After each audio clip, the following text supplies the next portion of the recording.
오늘 우리에게 주시는 하나님의 은혜의 말씀은 마가복음 7장 24절로 30절까지의 말씀입니다. 다 같이 합독하도록 하겠습니다. 예수께서 일어나사 거기를 떠나 두로지경으로 가서 한 집에 들어가 아무도 모르게 하시려 하나 숨길 수 없더라.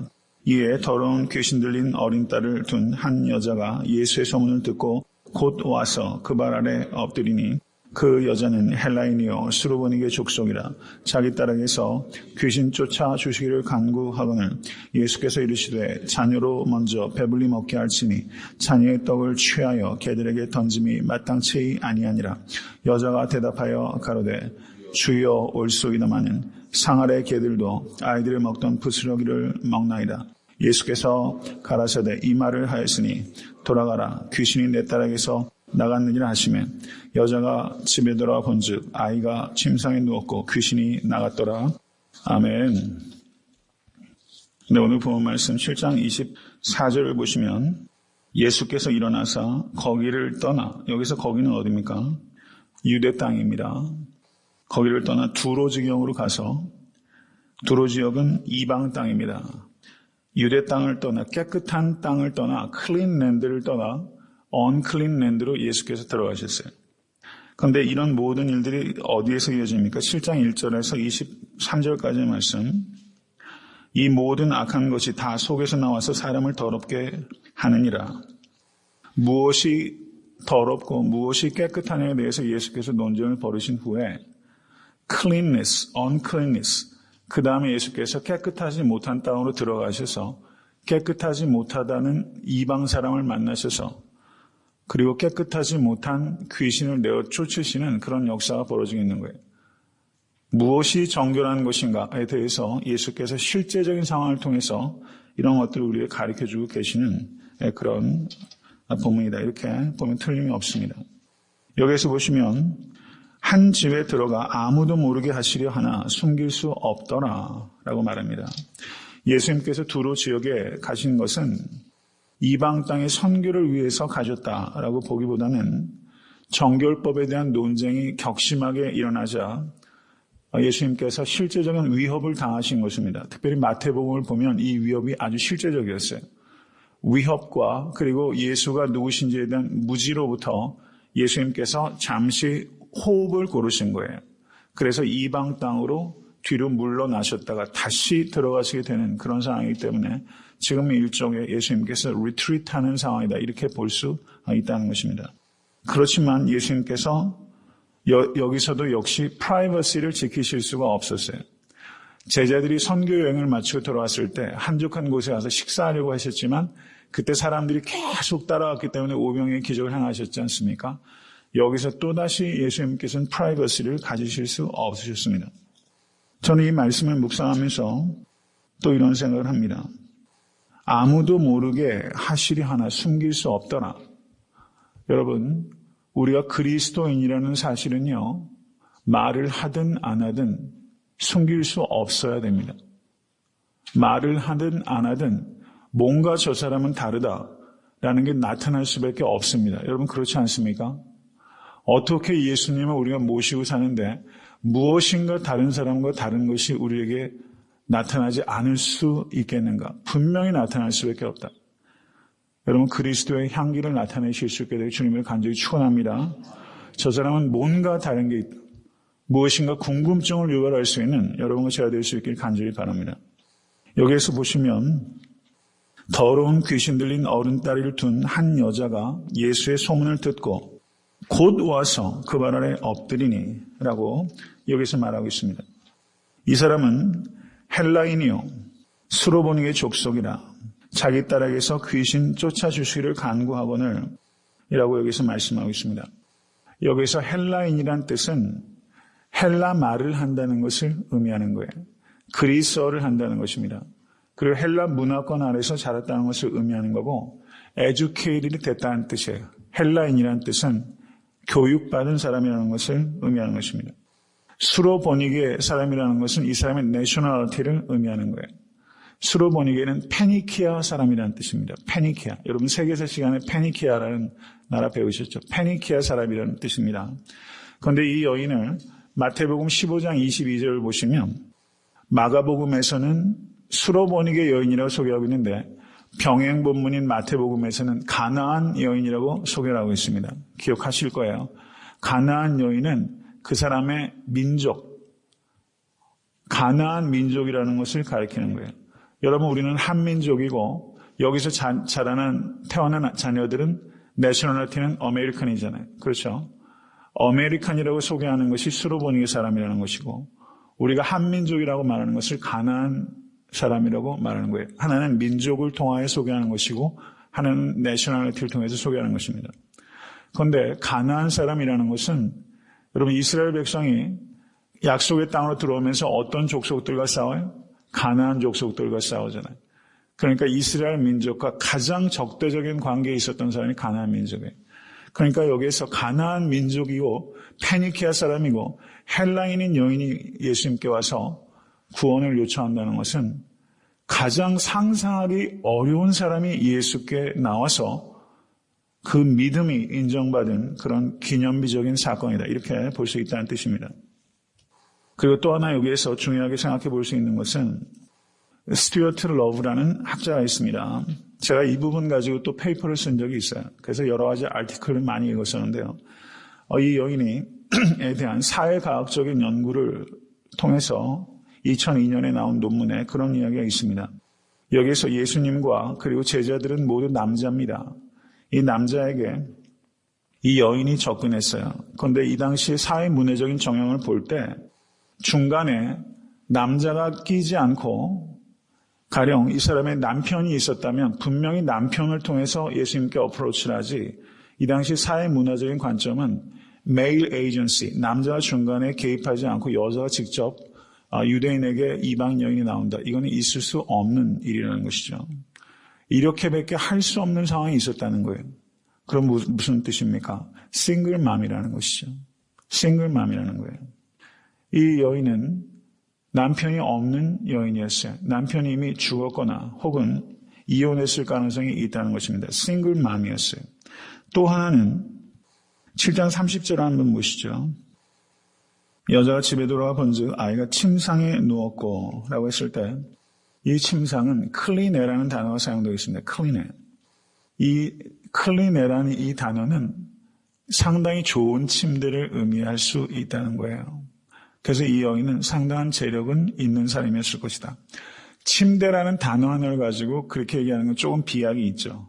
그런데 이 단어가 그래도 상당히 경제적인 여유가 있을 가능성이 있다라는 것을 나타낼 수 있다. 저는 그렇게 볼 수 있습니다. 중풍병자가 예수님께로 인도됨을 받았을 때 그때 침상에 누워오죠. 그때 그 단어는 다른 단어예요. 크레바토스. 거기에서 단어는 다른 단어입니다.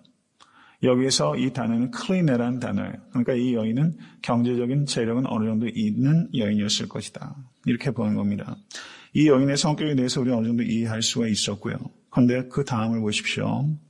예수의 소문을 듣고 곧 와서 여러분 구원은 들음에서부터 시작되는 것을 믿으시길 간절히 바랍니다. 여러분 희망은요. 복음이 들리는 데서부터 시작되는 거예요. 말씀이 들리기 시작하면 그때부터 희망이 생기는 거예요. 아무리 인생이 깝깝하고 답답한 일이 있어도 여러분 싱글맘에게 딸이 하나 있는데 그 아이가 흉악한 귀신 들렸어요. 이거 끔찍한 일이 아닙니까? 자기 목숨보다 이 딸 아이가 더 소중한 거 아니겠어요? 그렇기 때문에 이방 여인이 유대인 남자에게 찾아올 수 있는 건 아닙니까? 곧 와서 라고 말했어요. 즉각적으로 예수께 왔어요. 즉각적으로 예수께 와서 예수님께 기도했습니다. 예수님께 오지 않으면 그것은 고민거리에 불과한 것입니다. 그런데 예수께 와서 부르짖으면 고민거리가 기도 제목으로 바뀌게 되는 것입니다. 여러분의 모든 고민거리들을 기도 제목으로 바꾸실 수 있게 간절히 바랍니다.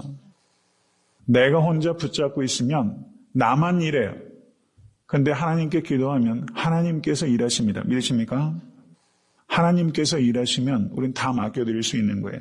여러분 기도하시고 주님께 모든 것 의뢰하시는 여러분과 제가 될 수 있게 되기를 간절히 바랍니다.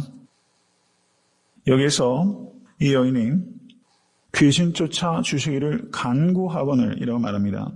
여기서 간구하다는 이 단어는 성경 원어 시제로, 동사 시제로 보면 계속적으로 간청했다는 뜻이 있는 거예요. 지속적인 행동을 나타내는 겁니다. continuous action을 나타내요. 계속적으로 예수께 간구했어요. 그런데 예수께서 27절 보십시오. 자녀로 먼저 배불리 먹게 할지니 자녀의 떡을 취하여 개들에게 던짐이 마땅치 아니하니라. 여러분, 이 말씀은 충격적인 말씀이에요. 그렇죠? 이 여인은 자녀가 아니라 뭐예요? 개예요. 자녀가 아니라 개라는 겁니다. 여러분, 이런 모독이 어디 있어요? 이 여인을 자녀가 아니라 개라고 말하면서 주님께서 언어 자체만 가지고 보면 우리가 상상하지 못했던 말을 예수님께서 하신 거예요. 도대체 이게 무슨 뜻입니까? 이 본문을 이해하기 위해서 이 신학적으로도 굉장히 학자들 간의 논쟁이 많이 있었어요. 이게 도대체 무슨 이야기인가? 그래서 많은 학자들이 여기서 개라고 번역된 단어를 살폈는데 성경 원어 문법에 축조사라는 문법적인 용어가 있어요. 축조사, 좀 어려운 말씀인데요. 이런 단어 의미까지 다 기억하실 필요는 없어요. 제가 드리는 요지만 기억하십시오. 이것을 diminutive, 축조사라고 합니다.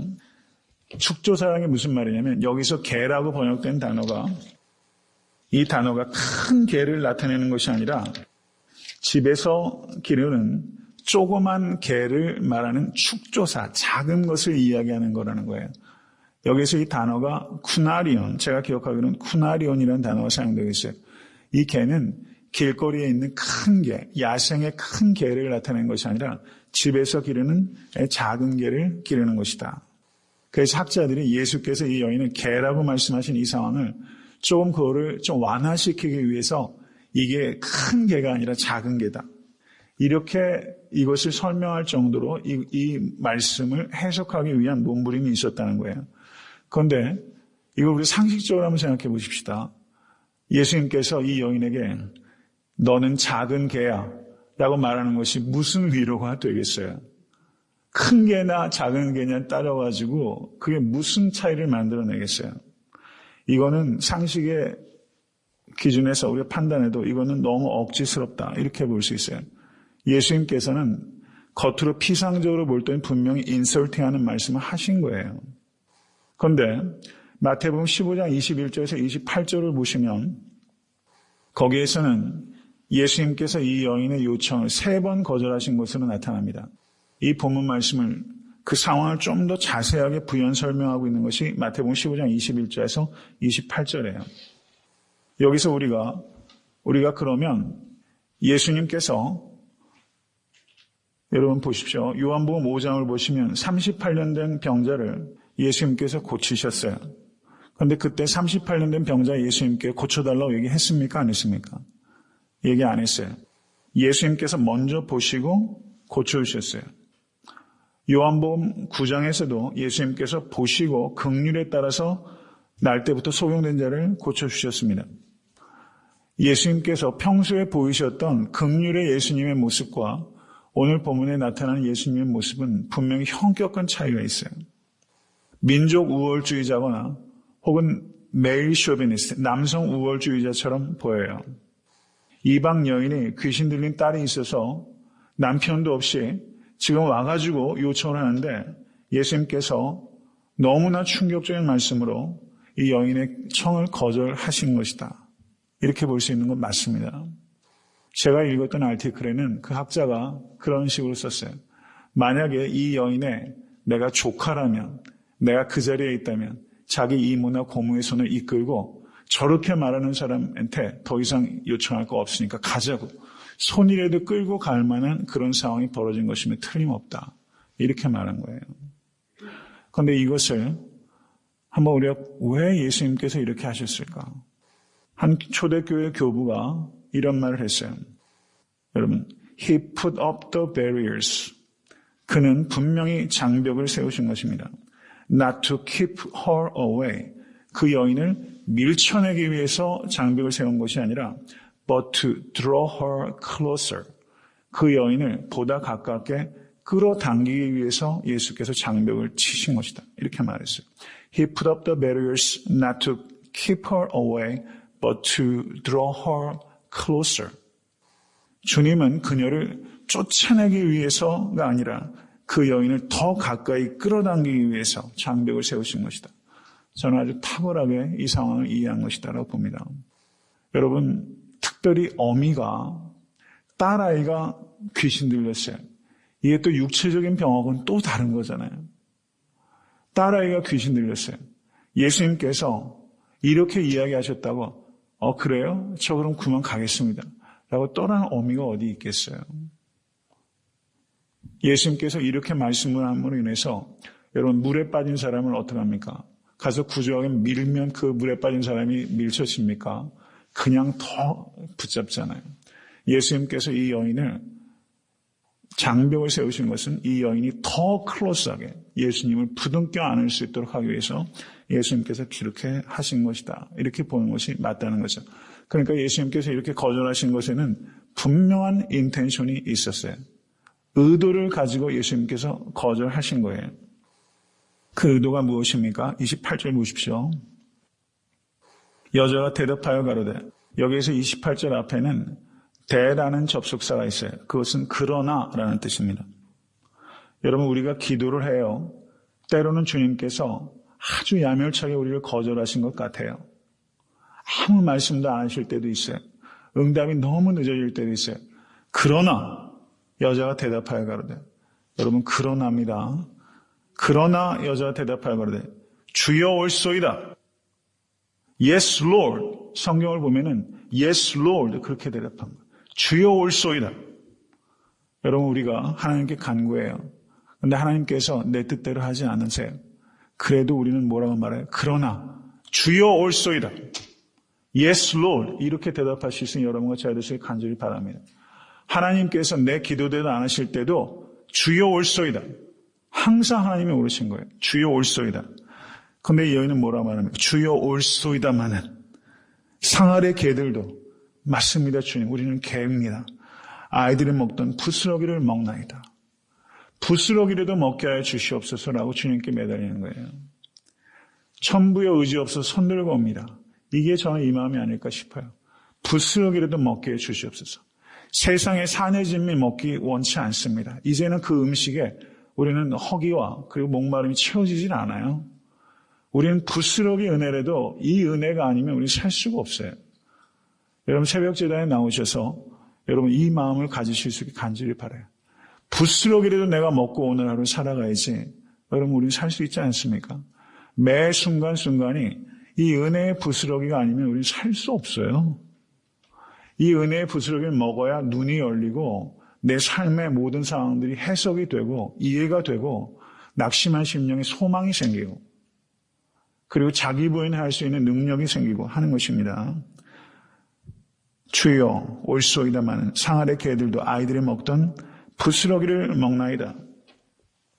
그랬더니 뭐라고 합니까? 예수께서 가라사대 이 말을 하였으니 예수님께서 이 말을 기다리신 거예요. 이 말을 빚어내신 거예요. 이 여인이 예수께 올 때 분명히 어느 정도 믿음이 있었어요. 그렇죠? 근데 이 믿음은 연약한 믿음이에요. 근데 예수님께서 거절이라는 과정을 통해서 예수님께서 이 여인의 믿음을 키우시고 계세요. 그리고 이 말을 하였으니 마태복음 15장을 한번 보십시오. 마태복음 15장 28절 한번 보십시오. 다 같이 읽습니다. 이에 예수께서 대답하여 가라사대 여자야 내 믿음이 크도다. 내 소원대로 되리라 하시니 그 시로부터 그의 딸이 나으니라. 내 믿음이 크도다. 마태복음 전체를 유심히 한번 읽어보세요. 마태복음 전체에서 내 믿음이 크도다 라고 예수님께서 그 믿음에 대해서 큰 믿음에 대해서 칭찬하신 분은 여기에서 가나안 여인, 이 여인이 한 사람이 있고요. 그 다음에 백부장입니다. 마태복음 8장 10절 한번 보세요. 8장 10절 다 같이 읽습니다. 예수께서 들으시고 기이 여겨 쫓는 자들에게 이르시되 내가 진실로 너에게 이르노니 이스라엘 중 아무에게도 이만한 믿음을 만나보지 못하였노라. 백부장은 어느 나라 사람이에요? 로마 사람이에요. 이 여인은 어느 나라 사람이에요? 가나안 사람이에요. 로마는 이스라엘을 정복하고 있는 민족이고 가나안은 이스라엘과 오랜 기간 동안 대적했던 한국과 일본, 말하는 일본이에요. 이 두 사람이 마태복음 전체를 통해서 Great Faith라고 칭찬받고 있는 두 사람은 역설적으로 유대인이 아니라 두 명의 이방인이었어요. 이건 굉장히 역설적인 거예요. 누가 큰 믿음을 가지고 있느냐는 거예요. 이거는 우리를 굉장히 겸손하게 하는 것입니다. 전혀 예상하지 못했던 사람이 가장 큰 믿음을 가질 수 있다는 거예요. 여러분, 우리가 정말 이런 믿음 가지실 수 있게 간절히 축원합니다. Great Faith를 가져야 돼요. 주인의 상에서 떨어지는 부스러기라도 먹게 해 주시옵소서. 여러분, 이런 믿음을 가지실 수 있게 간절히 바랍니다. 예수님께서는 지금 이렇게 이 여인을 키우고 계세요. 예수님께서 왜 이렇게 하십니까? 예수님께서는 우리가 이 본문을 이해할 때 예수님은 아주 무례한 유대인 메일 쇼비니스트, 남성 우월주의자가 아니라 예수님께서는 이 여인에게 참된 믿음과 그리고 끈질긴 기도를 가르치신 위대한 선생인 거예요. 때때로 위대한 선생은 이렇게 야멸차게 장벽을 세울 수도 있는 거예요. 왜 그렇게 합니까? 이 여인의 제가 말씀 많이 드리죠. 믿음의 근육을 예수님께서 세워주시는 거예요. 여러분, 근육이 생기면 때로 아픔이 있어요. 근육이 팽창하려면요. 믿음이 커지려면요. 아픔을 통해서 믿음이 커지는 거예요. 이 여인에게 예수님께서 믿음의 근육, 기도의 근육을 키워주시기 위해서 예수님께서 이 여인에게 거절하신 것입니다. 밀어내기 위해서가 아니라 더 가까이 끌어당기기 위해서. 이 여인은 우리에게 그렇기 때문에 기도의 모범을 제시해주고 있는 것입니다. 저를 따라하십시오. 올바르고 끈질기라. 기도할 때는요, 올바르고 끈질겨야 돼요. 올바르고 끈질기라. 이 두 가지 조건이 이루어져야 됩니다. 진정으로 필요한 것인가를 생각하십시오. 진정으로 필요한 것을 구하고 있는가. 두 번째, 이 필요가 하나님께 영광이 되고 있는가. 여러분, 이것처럼 중요한 거 없어요. 정말 이것이 필요한 것인가? 이게 하나님께 영광이 되는가? 이 두 가지 조건이 형성이 되면 끝까지 매달리세요. 끝까지 매달리시는 거예요. 올바르고 끈질기라. 올바르라는 것은 이 두 가지를 말하는 겁니다. 진정으로 필요한 것인가? 하나님께 영광이 되는가? 아주 징글징글할 정도로 하나님께 매달리세요. 그럼 하나님께서 응답하십니다. 응답하실 때까지 매달리세요. 그리고 하나님께서 그것을 우리에게 주시던가 아니면 분명하게 그것이 하나님의 뜻이 아니던가 그것을 우리에게 말씀해 주십니다. 매달리게 하시는 거예요. 이 여인의 기도는 매달리라고 할 수 있습니다. 매달리면서 우리가 내가 드리는 기도가 도대체 어떤 기도인지에 대해서 우리는 우리의 기도를 다시 한번 생각해 볼 수 있는 기회를 얻어요.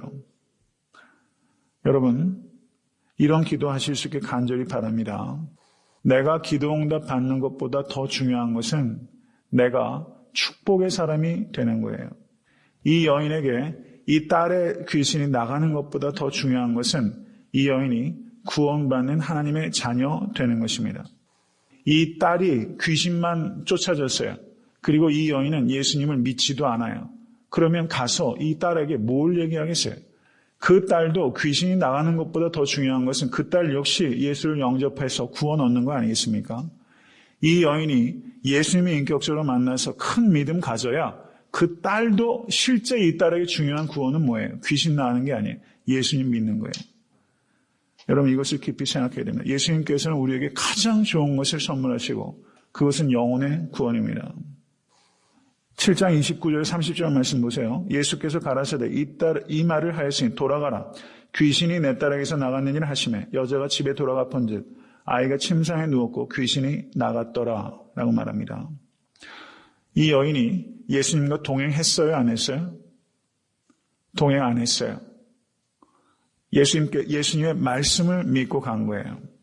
이런 힐링을 디스턴 힐링이라고 합니다. 예수님께 직접 가지 않고 고치셨어요. 아까 마태복음에서 믿음의 칭찬을 받은 사람이 두 사람인데 둘 다 이방인이고 둘 다 예수님께서 현장에 가셨습니까? 안 가셨습니까? 안 가셨어요. 디스턴 힐링이 일어날 때는 Great Faith가 영광이 돼요. 여러분, 믿고 가세요.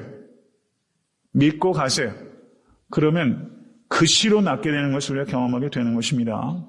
이 여인이 가서 침상에서 누워있는 멀쩡한 딸을 봤을 때 그 감격을 한번 생각해 보세요. 예수님 억지로 모시고 가서 딸아이 고쳐주는 것보다 예수님 믿고 그 길을 되돌아갔더니 거기 나와서 온전해졌어요. 그 감격은 비유가 안 되는 겁니다. 여기서 말씀을 믿고 오늘 하루도 이런 마음으로 이 성전을 나가실 수 있게 간절히 바랍니다. 기도했어요. 그리고 믿고 나갔어요. 그리고 하나님께서 하나님의 때에 가장 좋은 것을 우리에게 주실 것을 믿으실 수 있게 되어 주님의 이름 간절히 축원합니다.